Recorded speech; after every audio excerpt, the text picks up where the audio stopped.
आनंद नहीं है इनको, नाचने का आनंद नहीं है विवाह का, क्योंकि अभी मन लगे हुए हैं। 1 महीना लगेगा, कोई शादी विवाह नहीं है, ये तो ठाकुर जी का विवाह है। विवाह हुआ कहाँ भी? हाँ तो होने दो। विवाह हुआ कहाँ? अभी तो बाराती नहीं आई है अयोध्या से। बोलिए राघवेंद्र सरकार। आप सीधे विवाह कर रहे हो क्या? जय जय श्री सीताराम, जय जय श्री सीताराम। आज मिथिला नगरिया निहाल सखियों, ओ निहाल सखियों, चारों दुल्हा में बड़े का कमाल सखियों। अच्छा, ये भाषा आपकी समझ में आ रही है? किन किन की समझ में आ रही है? भैया मैथिली भाषा है, हल्की हल्की कोशिश करेंगे हिंदी बनाने की, बड़े प्रेम से आनंद लेंगे। हो चारों दुल्हा में बड़े का कमाल सखियों, चारों दुल्हा में बड़े का कमाल सखियों। आजो मिथिला नगरिया निहाल सखियों, आज मिथिला नगरिया निहाल सखियों, निहाल सखियों, निहाल सखियों। चारों दुल्हा में बड़े का कमाल सखियों, चारों दुल्हा में बड़े का कमाल सखियों।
सखियो, आज मिथिला नगरिया सखिया निहाल सखियो निहाल सखियो निहाल सखियो चारों दुल्हा में बड़े का कमाल सखियो चारों दुल्हा में बड़े का कमाल सखियो चारों दुल्हा में बड़े का कमाल सखियो चारों दुल्हा में बड़े का कमाल सखियो चारों दुल्हा में बड़े का कमाल सखियो चारों दुल्हा में बड़े का कमाल सखियो बड़े का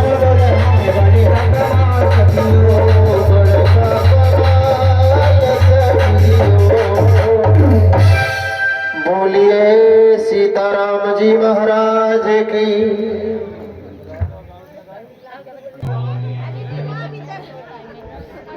महाराज, और वैसे तो देखो, रहा विवाह चाप आधीना, विवाह की जो शर्त थी गोस्वामी जी के अनुसार, रहा विवाह चाप आधीना, वो शर्त तो पूर्ण कर दी किन्होंने? राम जी ने। जयमाला भी पहन ली, कोई बात नहीं। पर वशिष्ठ जी से जो विश्वामित्र जी से जब पूछा गया, बोले प्रभु अब आप आदेश कीजिए, हम वैदिक रीति से विवाह करवाना चाहते हैं राम जी का। तो विश्वामित्र जी राम जी से पूछते हैं। राम जी ने कहा, जब तक मेरे पिता, मेरे सगे संबंधी इत्यादि नहीं हो तो उनके बगैर विवाह करना तो उनका अपमान करना जैसा होगा। कम से कम वो तो साथ होने चाहिए ना। तो जनक जी ने विश्वामित्र जी का आदेश लिया, अपने गुरुदेव सदानंद जी का आदेश लिया और जनकपुरी के लिए दूत तैयार किए। कौन जाएगा, ऐसा विचार किया। विचार बन ही रहा था कि उसी समय परशुराम जी पधारे। हाथ में परशा, शांत वेश करनी कठिन वर्णि न जाए स्वरूप। देखने में तो लगता था कि जैसे वेश है इनका जो देखने से शांत वेश प्रतीत होता था, पर करनी बहुत कठिन थी। वर्णि न जाए स्वरूप, मुनियों जैसा स्वरूप, पर हाथ में परशा है और कंधे पर धनुष। और जैसे ही परशुराम जी को देखा, देखत भृगुपति वेश कराला, उठी शकल भय विकल भुआला, तो सब थर-थर कांपने लगे। सबके सब थर-थर कांपने लगे परशुराम जी को देखते ही। महाराज जनक ने प्रणाम किया और जितने राजा बैठे हुए थे, पितु सहित ले निज निज नामा, करण लगे सब दंड प्रणाम। अपने पिताजी सहित अपना नाम ले करके प्रणाम करने लगी सबके सब। बोले अब महाराज पिताजी सहित नाम ले करके प्रणाम किया।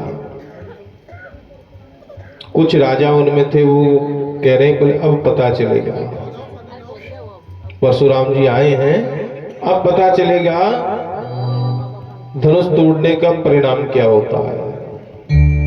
अब इधर महाराज दशरथ जी से इधर जनक जी से कहते हैं कि जनक तुम्हारे दरबार में इतनी भीड़ कैसे है? जानकी जी आई, चरणों में वंदन किया, सौभाग्यवती भव का आशीर्वाद दिया। विश्वामित्र जी ने अभिवादन किया, राम जी आए, लखनलाल जी ने प्रणाम किया, दोनों को आशीर्वाद दिया। और उसी समय दृष्टि पड़ी धनुष के ऊपर, और उस धनुष पर जब दृष्टि पड़ी परशुराम जी की, तो दृष्टि पड़ते कहा, ये कृत्य निंदनीय कृत्य किसने किया है? बोलो सीताराम। आवाज नहीं आई। हाँ, ये निंदनीय कृत्य किसने किया है? मेरे इष्ट का, मेरे आराध्य के धनुष को तोड़ने वाला कौन है? सबके सब राजा चुप हो गए महाराज, कोई बोलने को तैयार नहीं।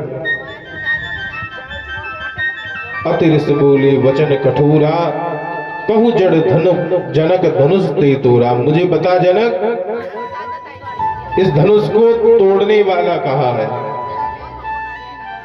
महाराज राम जी हाथ जोड़ते हैं और सामने आकर के कहते हैं, नाथ संबोधन भंज निहारा हो वही कौन के दास तुम्हारा। भगवान शिव के इस धनुष को तोड़ने वाला भी कोई आपका दासी होगा, कोई दूसरा नहीं। परशुराम जी कहते हैं, सेवक सोई जो करे सेवकाई। सेवक तो वो होता है जो सेवा करता हो। तुमने तो मुझे कष्ट दिया है, मेरे इष्ट का अपमान किया है। किसने तोड़ा राम, तू नाम बता उसका। उसी समय महाराज लखनलाल जी हैं, वो क्रोधित हो उठते हैं और लखनलाल जी हैं वो क्रोधित हो जाते हैं और कहते हैं कि महाराज बहु धनु ही तोरी लड़काई। बचपन में बहुत से धनुष तोड़े, तब तो आपको इतना क्रोध नहीं आया। इस धनुष पर तुम्हारी ममता है या इस धनुष से तुम्हारा मोह है जो इतने क्रोधित हो रहे हो। परशुराम जी कहते हैं, अरे राजा के बालक, अपनी बुद्धि से विचार करके वाणी बोल। तू मुझे नहीं जानता है क्या? तुमने उन सभी धनुषों को और इस धनुष में समानता जान ली है? ये भगवान शिव का धनुष है महाराज। लखनलाल जी कहते हैं कि इसमें किसी का दोष नहीं है, ये तो पुराना था, हाथ लगाया कि टूट गया। जैसे ही हाथ लगा टूट गया। पर महाराज आप जो हैं वो तो मुनि है, ब्राह्मण है, और सबसे बड़ी बात आपकी ममता इस धनुष से इतनी है कि आप इस धनुष के लिए क्रोध करते हैं। फिर परशुराम जी को क्रोध आता है, अरे बालक, तू मुझे नहीं जानता, मैं बाल ब्रह्मचारी हूँ, क्षत्रिय कुलद्रोही हूँ, और मैंने अपनी इसी परसे से सहस्रबाहु की 1000 भुजाओं को काट डाला था। कई बार पृथ्वी को क्षत्रियों से विहीन कर दिया था। मैं वही परशुराम हूँ। मातु पिदई जनि सोच बस करही महिष किशोर, गर्भन के अर्भक दल परशु मोर अति घोर। तुम्हारे माता पिता हैं, वो सोच करेंगे, क्योंकि मेरा परशु ऐसा है जब ये चलता है तो ये किसी को नहीं छोड़ता।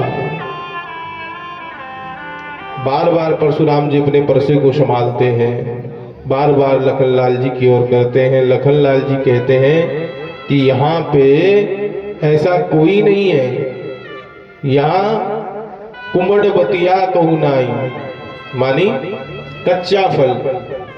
ऐसा कोई यहाँ कोई कुमड़ बतिया नहीं जो अंगुली दिखाने मात्र से डर जाए या मर जाए।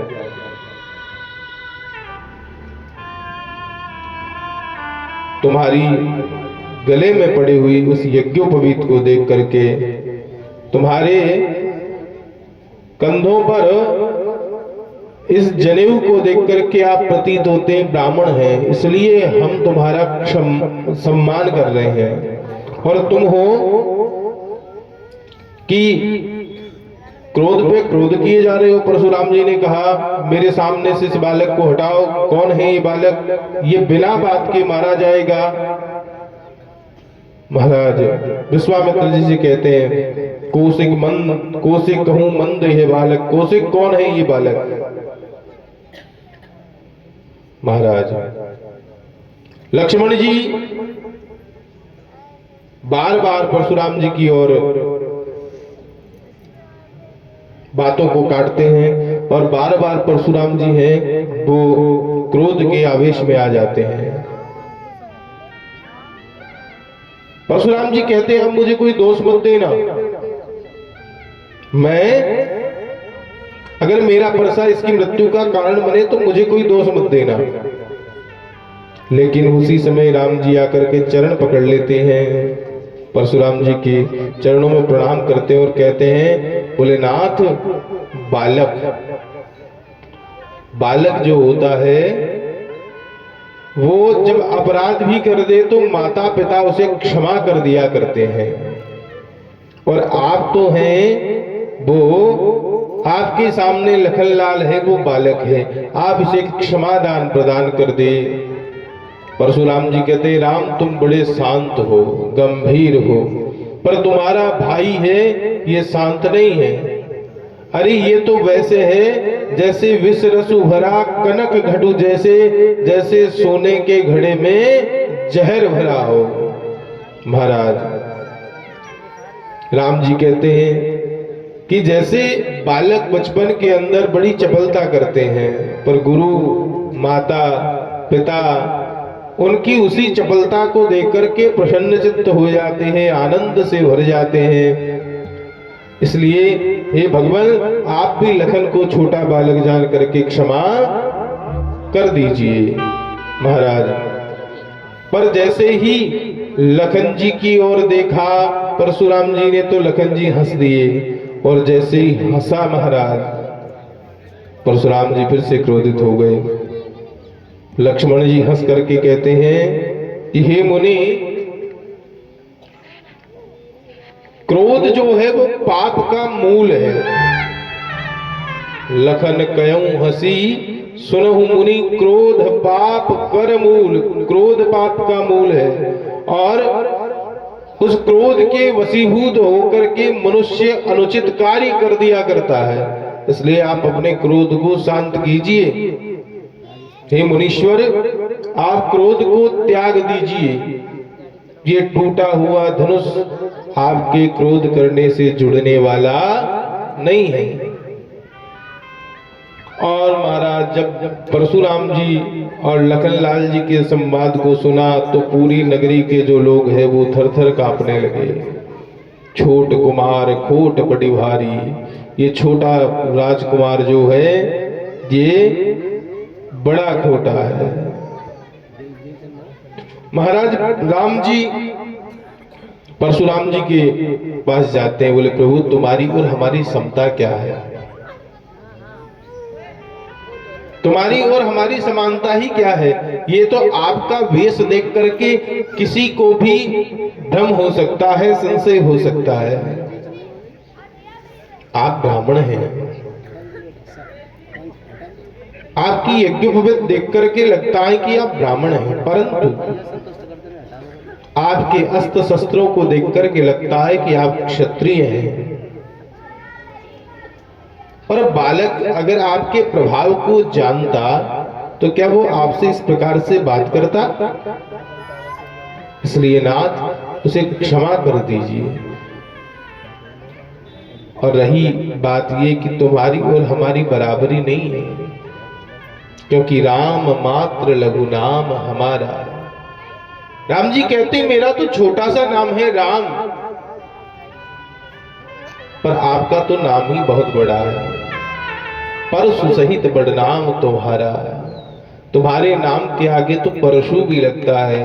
हे परशुराम जी, इसलिए इस बालक के अपराध को क्षमा कीजिए। और उसी समय परशुराम जी कहते राम बस ये बता कि ये धनुष कैसे टूटा? प्रभु मेरे हाथों से। परशुराम जी फिर क्रोधित होते हैं। महाराज लखनलाल जी कहते हैं इनका दोष नहीं है, हाँ कोई ना कोई ऋण बाकी है।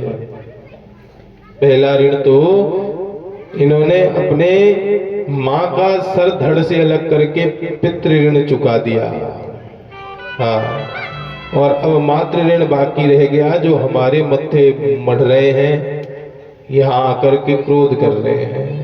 और परशुराम जी को और ज्यादा क्रोध आया महाराज। पर परशुराम जी बार बार सोचते हैं कि मेरा जो परशा है, जो एक क्षण में दुष्टता करने वाले को नष्ट कर देता है, वो परशा मैं बार बार उठाने का प्रयास करता हूं, बार बार चलाने का प्रयास करता हूं, पर ये लखनलाल पर चल क्यों नहीं रहा? ये बात परशुराम जी के मन में घर कर गई। सोचने लगे ऐसा क्या है? फिर कहा राम तुम्हारे हाथ से ये धनुष टूटा है? बोले हाँ प्रभु। छुवत ही टूट, छूते ही टूट गया। लखनलाल जी कहते हैं रघुपति न दोषु, राम जी का कोई दोष नहीं है इसमें, पुराना था टूट गया। तो अच्छा ऐसा करो, ये मेरा वाला धनुष लो और इस पे प्रत्यंचा चढ़ा के बताओ। तो राम जी को अपना धनुष दिया परशुराम जी ने।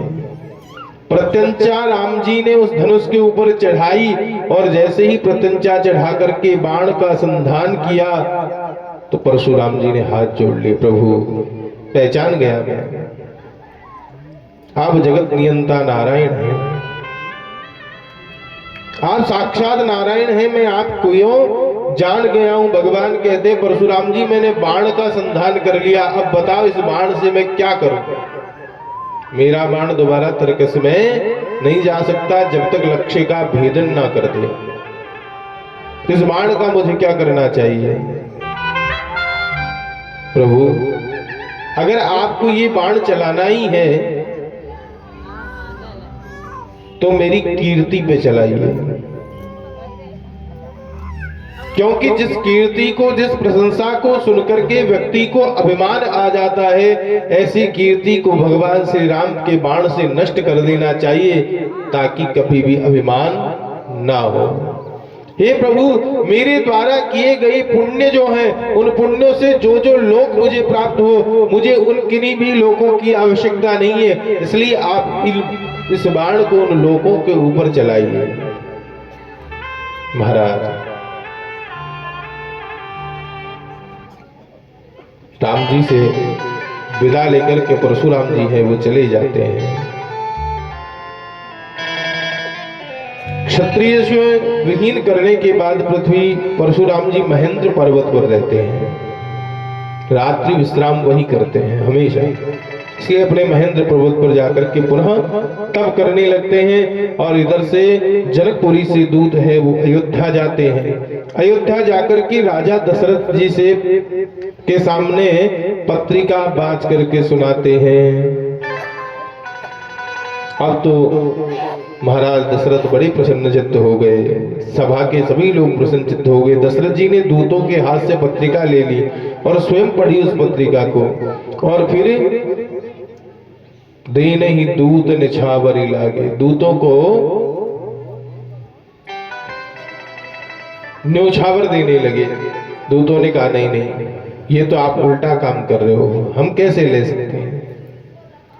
अच्छा ये बताओ, जब से राम जी गए हैं तब से आज वास्तव में सत्य में सुध मिला है। आज तुम समाचार लेकर के आए हो, तुमने प्रत्यक्ष मेरे राम को देखा है। दूत कहते बिल्कुल देखा है। अच्छा कैसे लगते हैं। बोले आजानुबाहु, जिनकी भुजाएं बड़ी विशाल है, और तो और धनुष हाथ में ले रखा है, सांवले रंग के हैं पर फिर भी बड़े सुंदर लगते हैं। जो मुनि अर्थात विश्वामित्र की यज्ञ की रक्षा करने के लिए गए थे, उन्हीं आपके पुत्र राम ने आपकी कीर्ति को तीनों लोकों में स्थापित कर दिया। उन्हीं श्री राम ने देखते ही देखते जिस धनुष को कोई राजा हिला तक ना सका, उस धनुष पर जिस पर कोई राजा प्रत्यंचा तक ना चढ़ा सका, उस धनुष को आप भंजन कर दिया। अब एक होता है तोड़ना और एक होता है भंजन करना। हमारी कथा चल रही थी पर थोड़ा सा बीच में, हाँ, उठहु राम भंजन भऊ चापा, ऐसे नहीं कहा विश्वामित्र जी ने कि राम उठो और धनुष को तोड़ दो। भंजऊ भव चापा, एक तो तोड़ना और एक भंजन करना। जिसको तोड़ दिया जाता है वो जुड़ जाता है, जो तोड़ा जाता है वो जुड़ जाता है, पर जिसका भंजन हो गया वो कभी नहीं जुड़ता। इसलिए विश्वामित्र जी ने राम जी से कहा था कि उठो राम भंजऊ बहु चापा, हे राम उठो इस धनुष का भंजन कर दो ताकि भविष्य में कभी भी ये जुड़े ना। इसको अगर कोई जुड़वाना भी चाहे तो जोड़ ना सके। बोलो सीताराम। तो महाराज उस धनुष का भंजन कर दिया।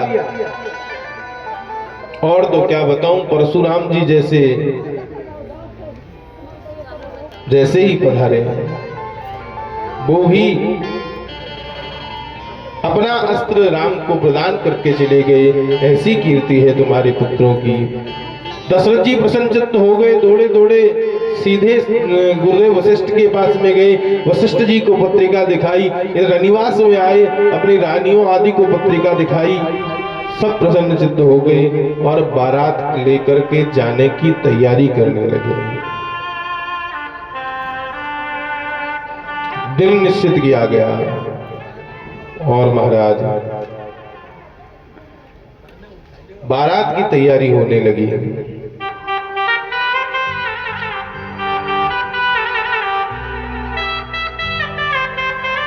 प्रेम प्रफुल्लित राजई नानी मनहु सिखिनि सुनि बारिद बानी।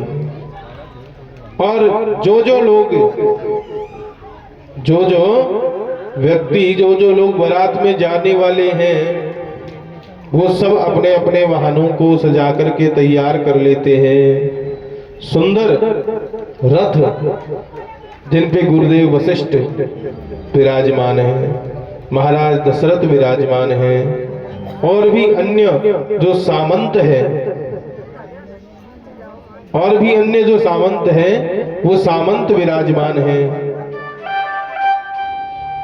कुछ एक हाथियों पे बैठे हुए हैं, कुछ एक जो है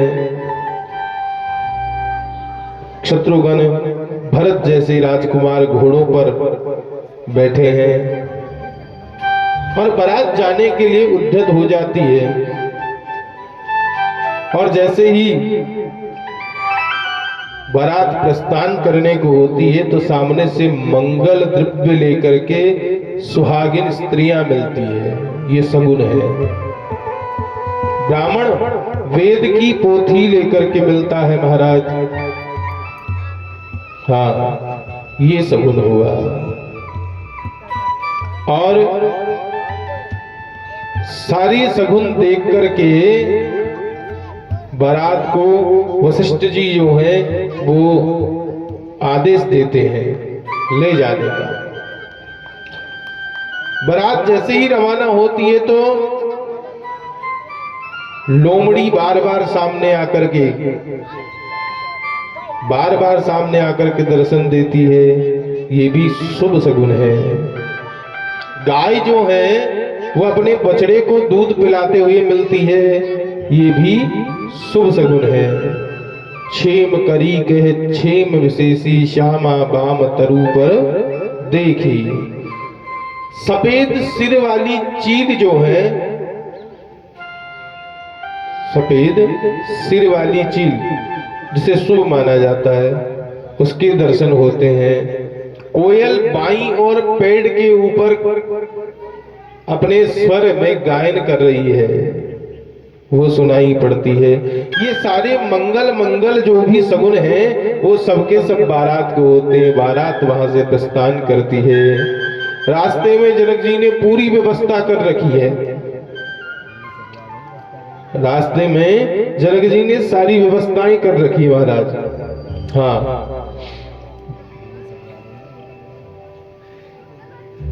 और जैसे ही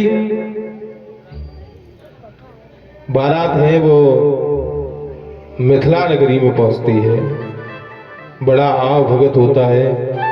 सबको उनके स्थान के अनुसार जनवासे में ठहरा दिया जाता है। वहां पे विचार मंथन इत्यादि होते हैं और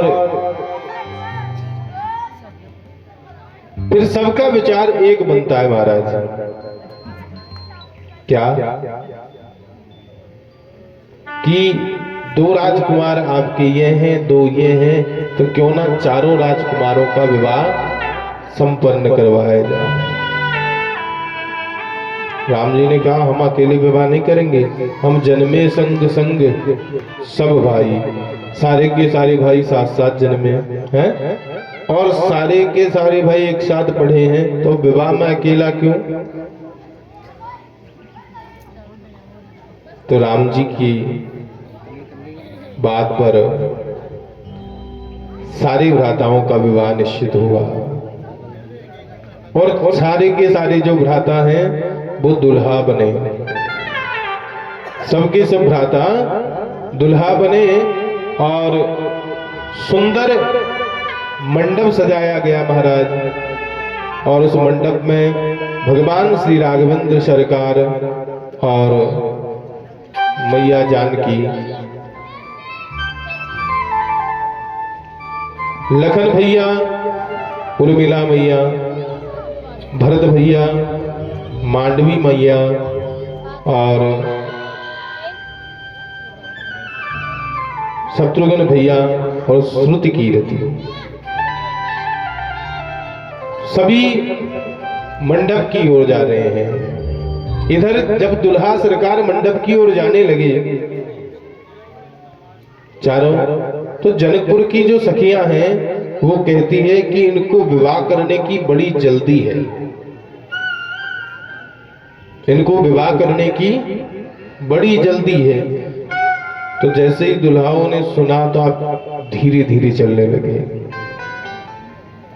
अब जैसे धीरे धीरे चलते हुए राम जी को चारों दुल्हा सरकारों को देखा, तो मिथिला की जो जानकी जी की सखियां हैं वो दुल्हाओं को देख देख करके कहती है, पग धीरे कैसे दूल्हा धरत सकी, पग धीरे कैसे दुल्हा धरत सखी, पग धीरे कैसे दुल्हा धरत सखी।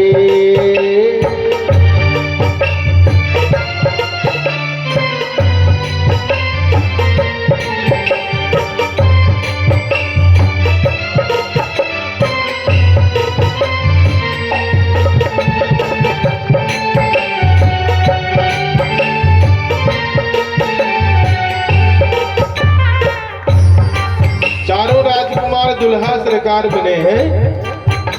अब धीरे धीरे चल रहे हैं। दूल्हा कैसे चलता है?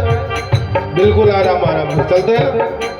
और ध्यान से सुनना, तो धीरे चल रहे। तो जानकी जी की जो सखियां हैं वो कहती है कि आप धीरे धीरे दुल्हा सरकार कैसे चल रहे हैं। दूसरी सखी कहती है चल कैसे रहे इस बात से कोई मतलब नहीं, लग कैसे रहे ये बताओ। पलकी धीरे जैसे कोहलू के बलद सखी, पग धीरे जैसे कोहलू के बल जैसे, पगी धीरे कैसे दुल्हा धरत सखी, धरत सखी, हाँ धरत सखी, धरत सखी, धरत सखी, पग धीरे कैसे दुल्हा धरत सखी।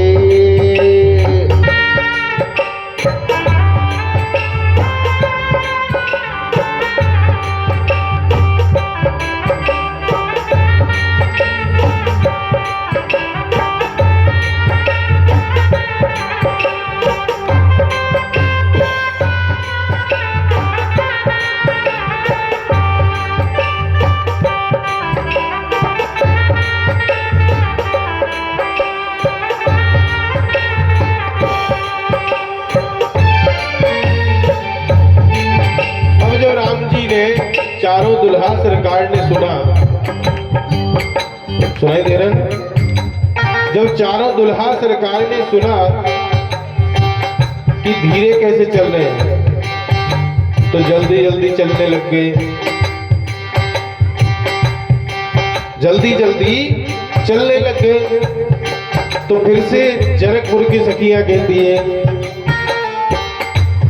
देख लंबी अब चाल कैसे लागे ये सखी, देख लंबी अब चाल लगे ये सखी, देख लंबी अब चाल कैसे लागे ये सखी, देख लंबी अब चाल कैसे लागे ये सखी। अब जब जल्दी जल्दी चलने लगे तो सखियों ने कहा देखो दुल्हा सरकार जल्दी जल्दी चल रहे हैं, कैसे लग रहे हैं। ससुराल का विनोद है। हाँ, कैसे लग रहे हैं? तो दूसरी सखी ने कहा मैं बताऊं? बोले बताओ।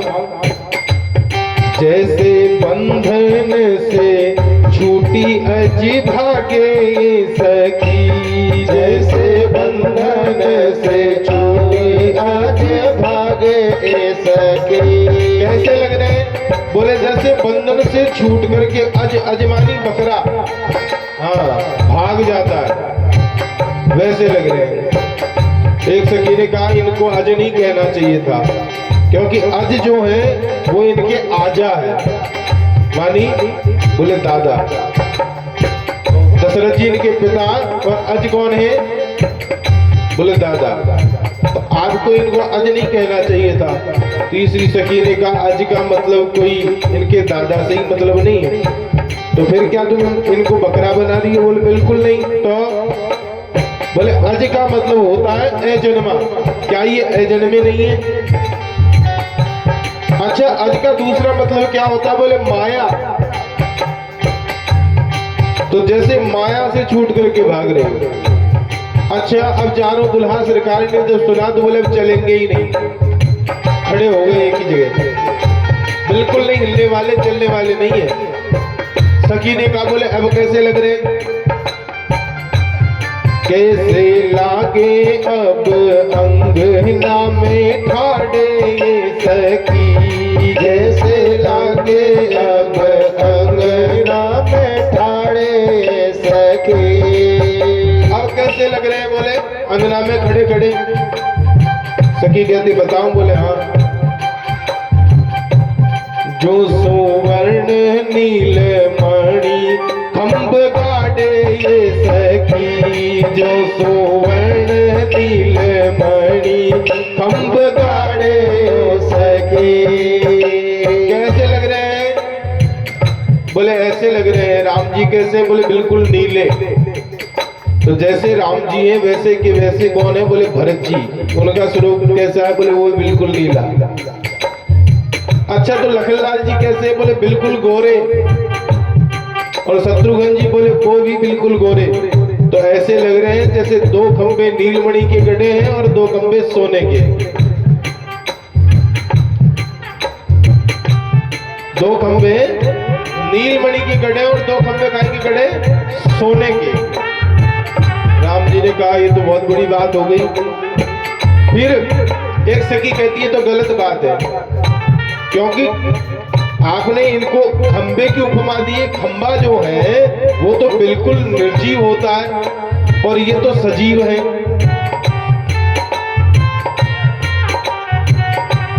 खंब चढ़े किंतु दुल्हा चेतन्ने ये सखी, खंब चढ़े किंतु दुल्हा चेतन्ने ये सखी। चढ़ी चैतन्य में राम नहीं अन्य ये सखी, चढ़ चैतन्य में राम नहीं आए ये सखी। बोले तुमने इनको खंबे की उपमा कैसे दी? बोले सुनो, खंबा निर्जीव है, राम सजीव है। बोले हाँ। तो ये बताओ वेद शास्त्र क्या कहते हैं? बोले हरि व्यापक सर्वत्र समाना। भगवान सब जगह समान रूप से व्याप्त रहते हैं, समान रूप से बसते हैं। तो क्या ये भगवान खंबे में नहीं है? बोले है। अब मिथिला की सखियां क्या कहती है? इनका अंगुली इशारे जग नाचे सखी, इनका अंगुली इशारे जग नाचे सखी।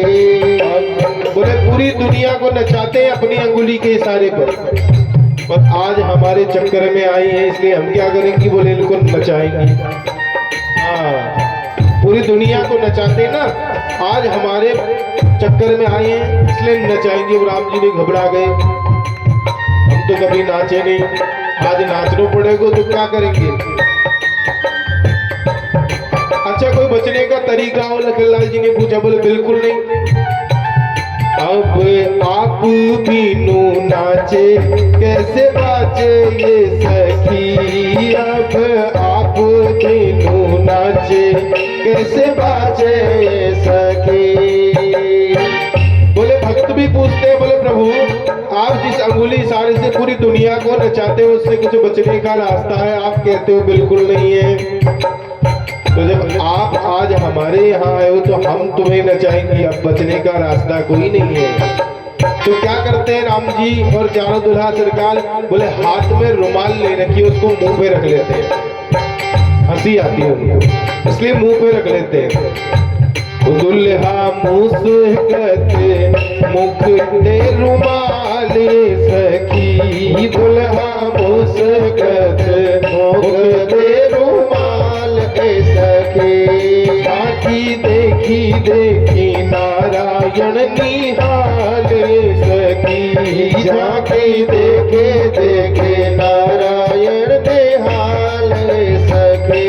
पग धीरे कैसे दुल्हा धरते सखी, पग धीरे कैसे दुल्हा धरते सखी, पग धीरे कैसे दुल्हा धरते सखी। ओ धरते सखी, धरते सखी, पग धीरे कैसे दुल्हा धरते सखी। धीरे धीरे कैसे चल रहे हैं। अब मिथिला की वो नारियां हैं महाराज, सखियां हैं जानकी जी की, प्रेम में पग करके सारे कार्य करती है। बोलो सीताराम, बोलो सीताराम, एक बार जोर से सीताराम।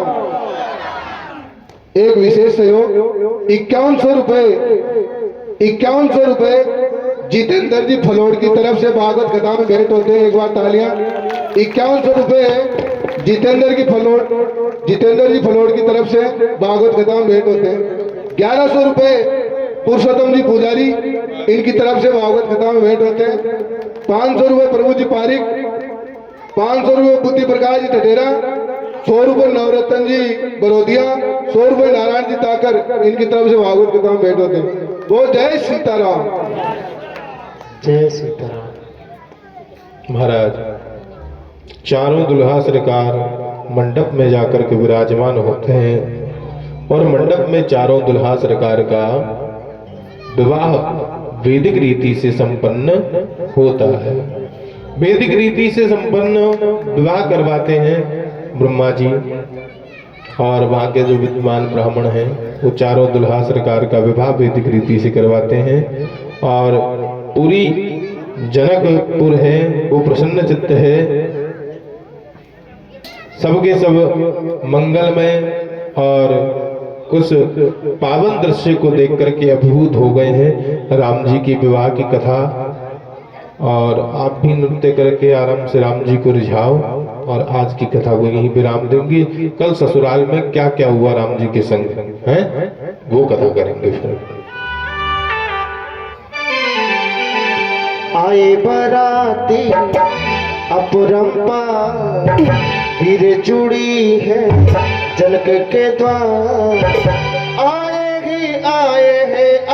हैं कोई रघुवर जी दूल्हा बन आए हैं,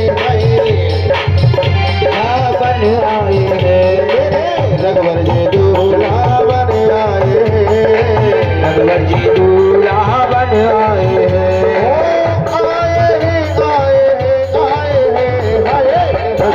दूल्हा बन आए मेरे रघुवर जी दूल्हा बन आए, रघुवर जी दूल्हा बन आए, रघुवर जी दूल्हा बन आए।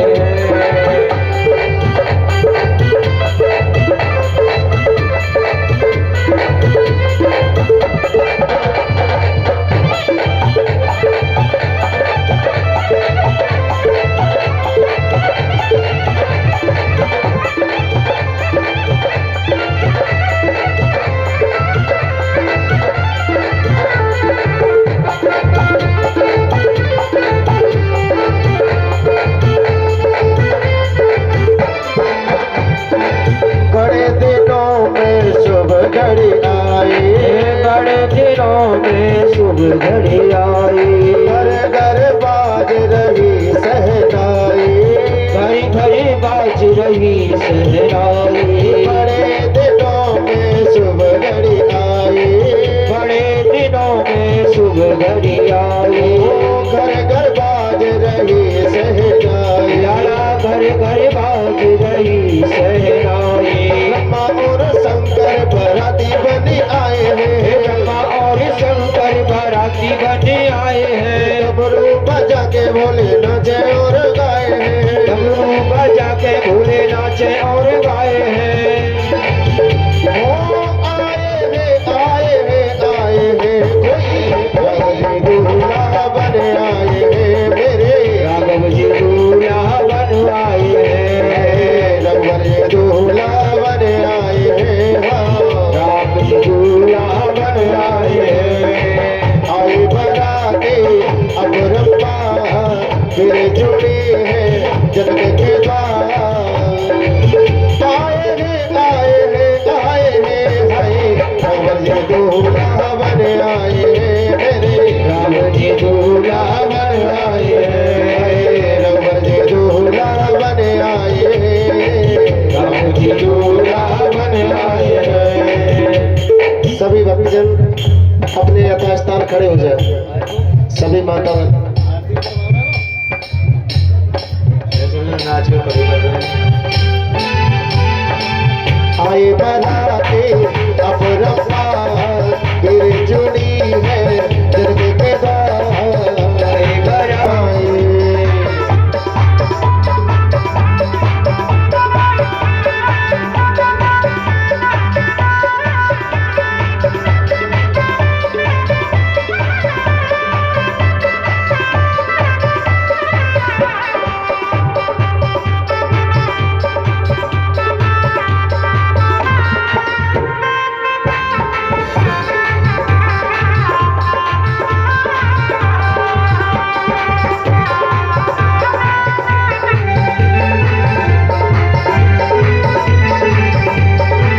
जैसे प्यारे अवध बिहारी, जैसे प्यारे हैं अवध बिहारी, उनसे प्यारे सिया सुकुमारी, उनसे प्यारी सिया सुकुमारी।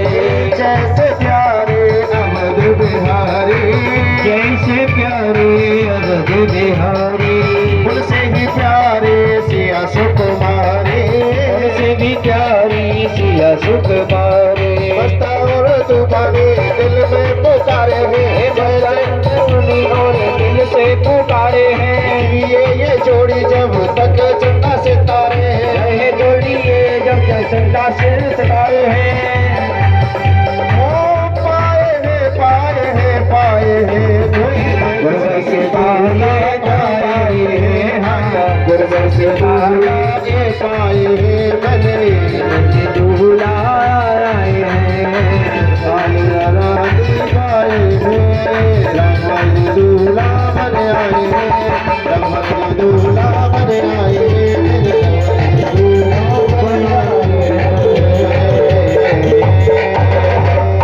बड़े प्रेम से आरती करेंगे सभी भक्त मिलकर के। निर्वाण सूर्य हो जाए तो सोता दान से प्राण मुखाद नीरजात। हो सकेगी तो शायद माता सीता की जनकपुर से विदाई भी हो जाएगी।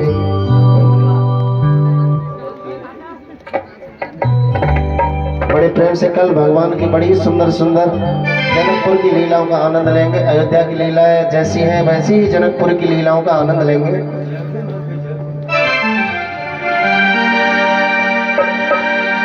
आरती उतारो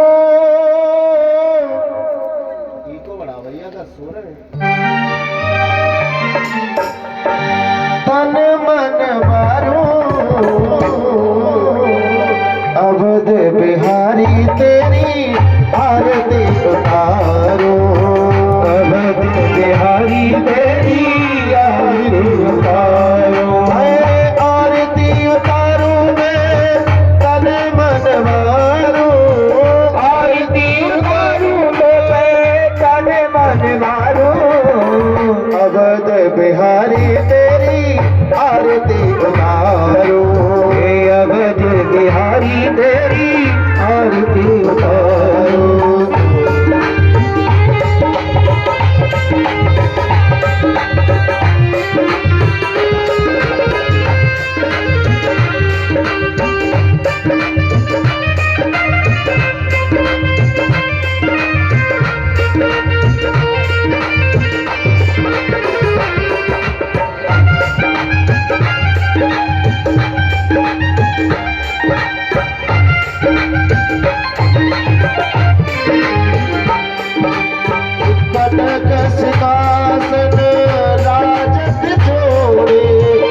दशरथ नंदन जनक किशोरी दशरथ नंदन रंग किशोरी दशरथ नंदन जनक किशोरी युगल छवि को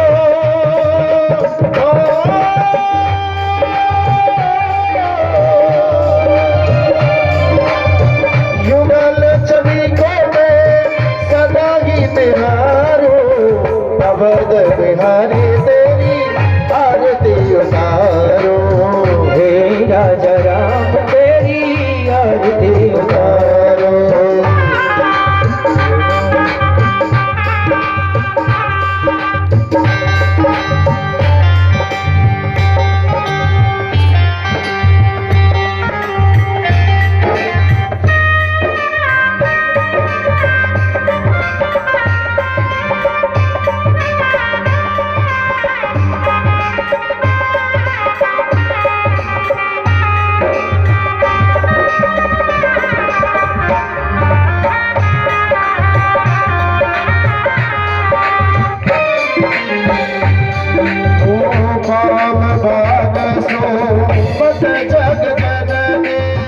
चरण विराजत है सुत अंगनी चरण विराजित है सुत अंजनी चरण विराजित है सुत अंजनी है इन चरणों में मैं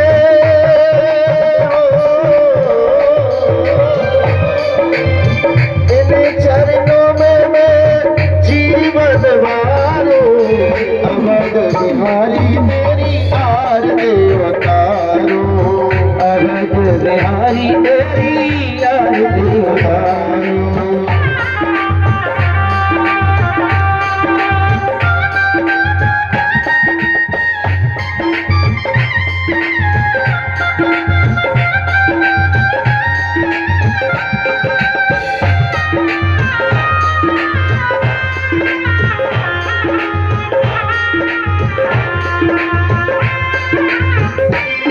चरणों से निकली है गंगा प्यारे पावन करते हैं दुनिया सारे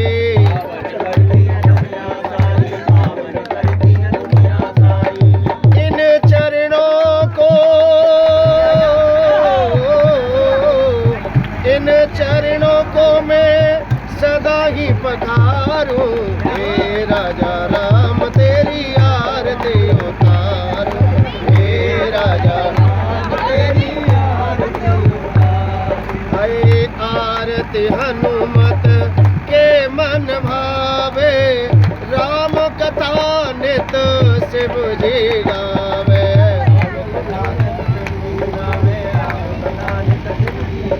ओ मैं सुन निज जन्म समारो मैं सुन निज जन्म समारो हे राजा राम तेरी आरती उतारो हे राजा राम तेरी आरती उतारो हे राजा राम तेरी आरती उतारो आरती उतारूं मैं तन मन मारूं आरती उतारूं मैं तन मन मारूं हे राजा राम तेरी आरती उतारूं हे राजा राम तेरी आरती उतारूं हे राजा राम तेरी आरती उतारूं हे राजा राम तेरी आरती उतारूं कर्पूर गौरव करुणावतारम संसार सारम भुजगेन्द्रहारम सदा वसंतं हृदयावसंते देव माता चुक्ता त्वमेव विद्या द्रविणं त्वमेव सर्वं त्वमेव हे राजा राम तेरी आरती उतारो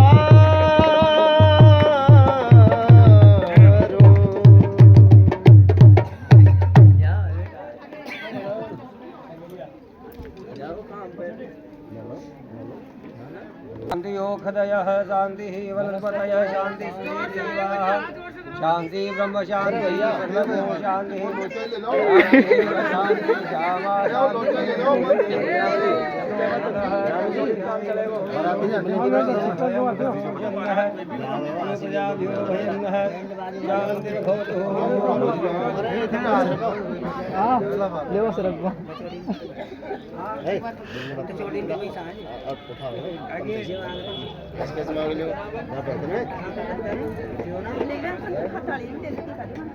Iya.